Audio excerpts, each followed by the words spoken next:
Hey guys, Brandon here with Exotic Cars 19 with another video regarding the GT350.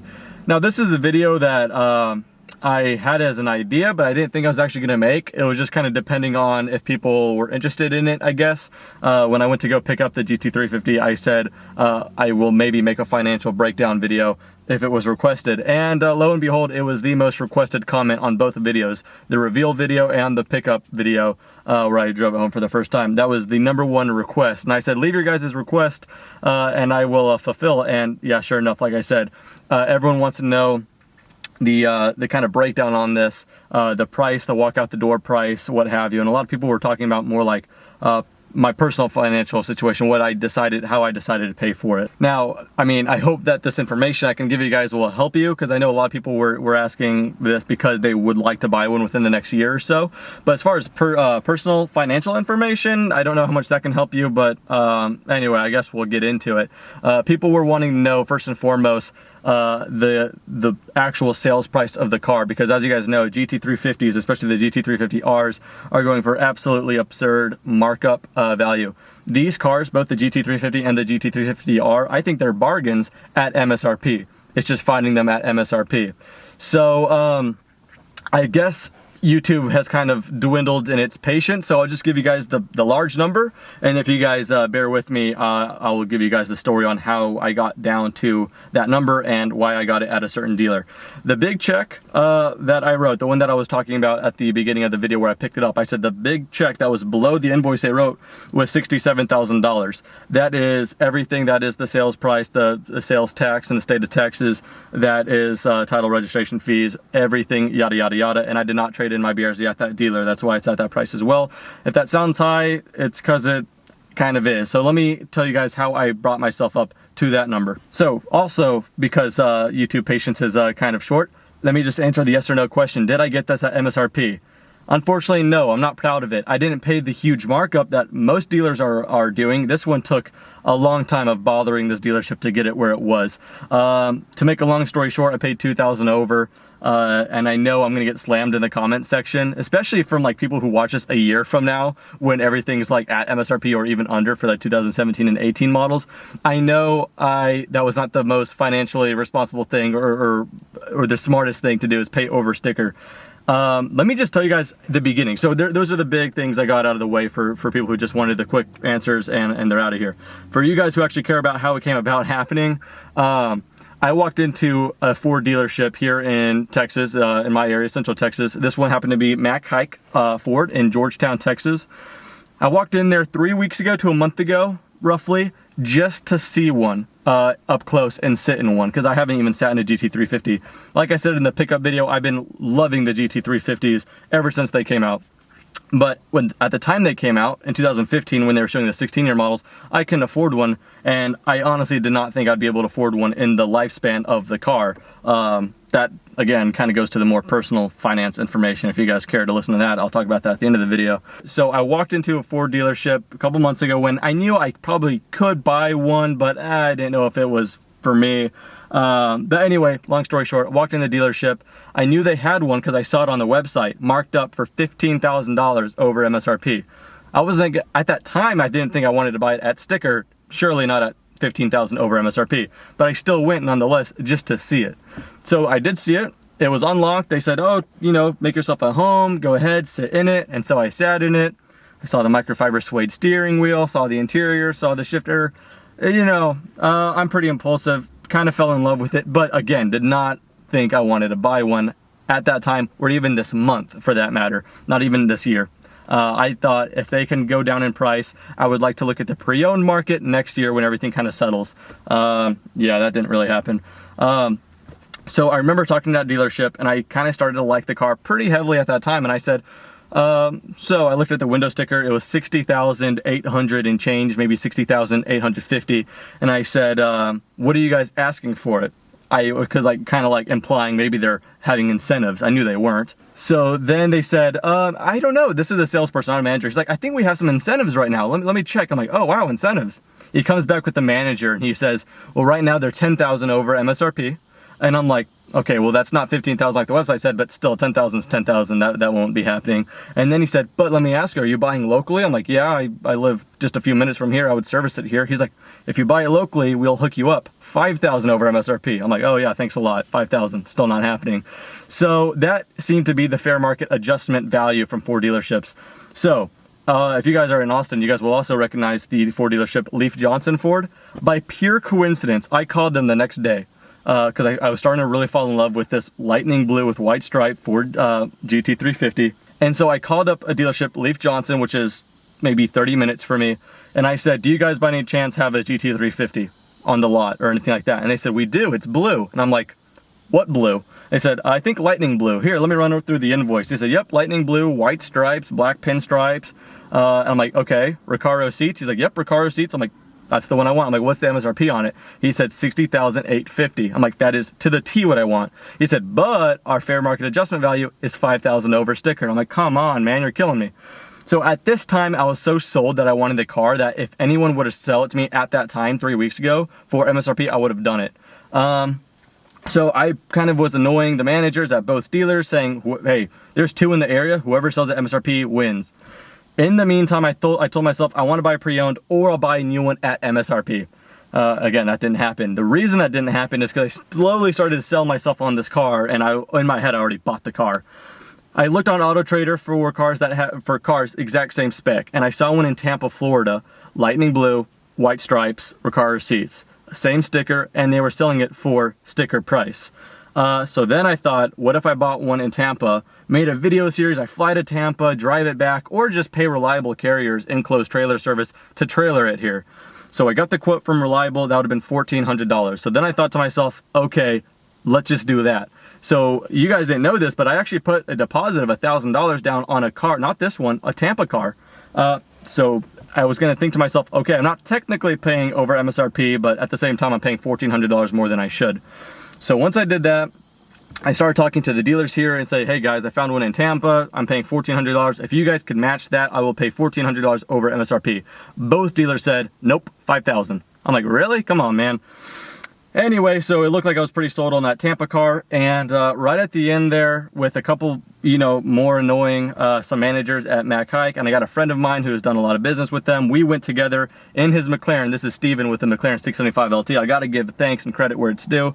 Steven helped a lot make this happen when it did. If not, I would have been buying a Tampa car. So we pulled in, we were cruising with some friends with the Porsche GT3 and some other cool stuff, and I was in the 675 LT with Steven. And he really likes GT350s, he kind of wants one for himself, so he was really excited that I was thinking about getting one. At this time, I got myself more serious. I'm like, okay, it's probably gonna happen in about a month, or within the month. And I told Steven that, he said, are you sure Mac Hike in Georgetown has your car? I'm like, they have the exact one I want. He's like, I bet we could get it. So we went there, he put a word in, so that was like the 4th visit I made at that dealership, which usually isn't the right thing to do, because you want to show that you're not that interested, Anyway, I didn't do that. So with that said, we put another word in the ear. I said, guys, here's my invoice. I gave him a copy of my Tampa, Florida invoice. I said, this is it, guys. That's if you guys can match it, I'll be here tomorrow. And long story short, they did. Now, the reason when I picked up the car, I said my check is a little off the final invoice is because upon further examination of this car that day when I went in there, the paint is not in the best condition. That's to be expected. Whether the car looked perfect or looked like this one right here, I would have probably got it paint corrected anyway, just because I plan to put paint protection film on it. So anyway, it has quite a bit of swirl marks. It was sitting in the dealer for like 3 months, probably a lot of people leaning and touching and all that good stuff. So it's got some swirl marks. And so what I did is the final invoice read $67,600. I walked in there with a check that said even number, $67,000, which will bring me to about $2,000 over sticker. Because initially it was like $2,300 or $2,600. Then they said $23,000, and I just said, no, screw it. I'm just gonna bring the check. Went down there, offered it, made it very clear I was not gonna go to the bank and get another cashier's check. I said, this is it. And then sure enough, he comes back 10 minutes later and says, I got good news, bad news. Bad news is gonna be a little while to move all the cars out of the way, but the good news is it's yours. And I'm like, thank goodness. So again, paid over sticker by $2,000. Not proud of it, not worth bragging about, especially for me. I should be a good negotiator for what I do. Kind of in my position, I just wanted the car in lightning blue. I wanted this exact spec. I could have got a white one with blue stripes at MSRP at the same dealer.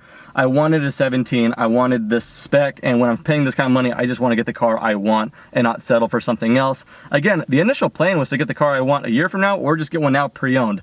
Neither happened, so that is that. Now it gets to more of the kind of my personal situation as far as finances go. People want to know about insurance.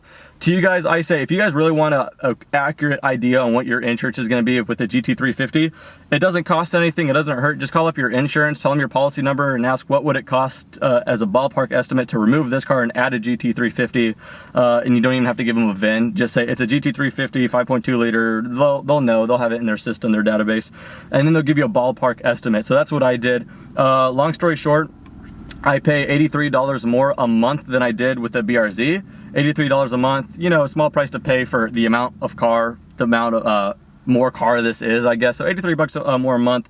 As far as how much it dwindles down to is gender, age, single, married, clean record. I have no speeding tickets. I don't know how I managed that. So I have a clean record, but I'm still too young and not married. So ladies. No, but seriously, it just depends on your guys' situation. So just call up your insurance, ask them just a ballpark estimate if you guys want to know. But my personal case, $83 more a month than a BRZ, because I know some of you guys have BRZs and FRSs and were wondering about that. People were asking me about down payment and what I pay per month now. And as you guys heard from talking about the cashier's check, this is, again, where it gets kind of more personal finance. And I have to kind of walk on eggshells when I'm talking here, because if I'm not careful with what I say, I could come off like a very big douchebag. So with that said, when this car came out in 2015 at 16-year models, I didn't think I was going to be able to afford it, you know. Still very young. I was young then. It's not that long ago. But I thought years from now I'll be able to pick one up pre-owned. In case you guys don't know, I mean, again, this is just where it gets personal, like my personal situation, and this shouldn't be a financial channel. I mean, I know I get finances and cars kind of can get intertwined, but I'm just going to try to touch on the subject and then we'll just not get back to it, if that makes sense. Anyway, if people were asking me what I do, I'm a real estate agent. I know that could sound kind of posh. I'm not a posh, luxurious person, guys. I mean, if you could judge by the way I dress, I really don't care about luxury or living a rich life. I just want to drive a car that's fun. Okay, so when the car came out, I didn't think I'd be able to afford it. Luckily, fortunately for me, some business deals came through this last summer. I was able to deal with a lot of great people wanting some real estate services, buying and selling. And so fortunately, I was able to be in the position to buy this car outright much earlier than I ever thought I would. So along with that, you know, the YouTube channel, I don't make a living on YouTube, okay? I know some people do. I would love to. That would be great. But with that said, yeah, people were asking me what I do. Real estate agent, and then I do some online affiliate marketing, but this is not supposed to be so, you know, all that stuff. I just want it to be clear, because there's this one comment in particular. Way out in the distance, I see a GT500. That is very cool. Anyway, but there was one comment in particularly. I realized that it was inevitable. It was going to happen at my age. Someone wrote the whole mommy daddy finance deal, and it just, you know, I don't really care what other people say on YouTube and all that stuff, especially when I know that how I bought it, and it was through just being fortunate and working right. But with that said, I just wanted that to be clear. If my parents could have bought me this car, that would have been great, and I would have had nothing to hide, saying Mom and Dad bought the car, nothing to hide about, but that's just not the case.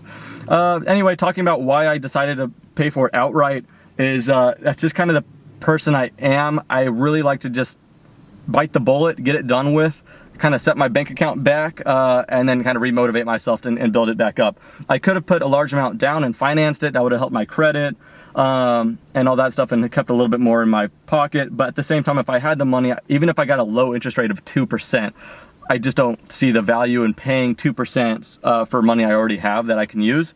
Where it becomes beneficial to finance, in my opinion, is if you are an investor of some sort. If you invest in the stock market or invest in real estate, which I would like to do in the next year here. If you are an investor to where you can make a better return on investment with your own money than that 2% that is costing you to borrow money, that's when I say, even if you're a millionaire, financing a vehicle makes more sense. Why have more money tied up into the car than you need to. With my personal case, all my income is passive or earned income. But passive like YouTube or affiliate marketing, not like investing. I don't invest as of right now. Again, I would like to do that later on. That's why in my personal case I did this. I also got some comments saying like I probably am like drowning in debt now because I'm financing this car. That's also why I kind of wanted to touch on this and why I wanted to talk about it. I hope this didn't come off wrong. Again, I wouldn't have made this video if it wasn't highly requested, so I hope I'm not coming off like just a total douche here. It's just what it is. You know, I'm just answering your guys' questions. You know, nothing to write home about. This is at the end of the day a GT350. When I'm able to make my video at 20 years old with my Koenigsegg Agera, then make fun of me. Anyway, yeah, just a quick. Actually, this is not quick at all. My apologies. I really rambled. We'll go ahead and start it up because I'm sweating. But anyway, just wanted to touch on that. More videos to. I got it. Hold on. Seatbelt. More videos to come on the GT350 very soon, but anyway, I just want to touch on the whole financial deal and kind of tell you guys the situation. So if you guys are planning on getting a GT350, I highly recommend it. I'm at 423 miles on it. Still have a little less than 600 to go for break-in, and we'll be able to let it sing past 4,000 RPM. Can't wait for that, but as you guys know, plenty more videos coming. Thank you guys so much for watching, and have a great day.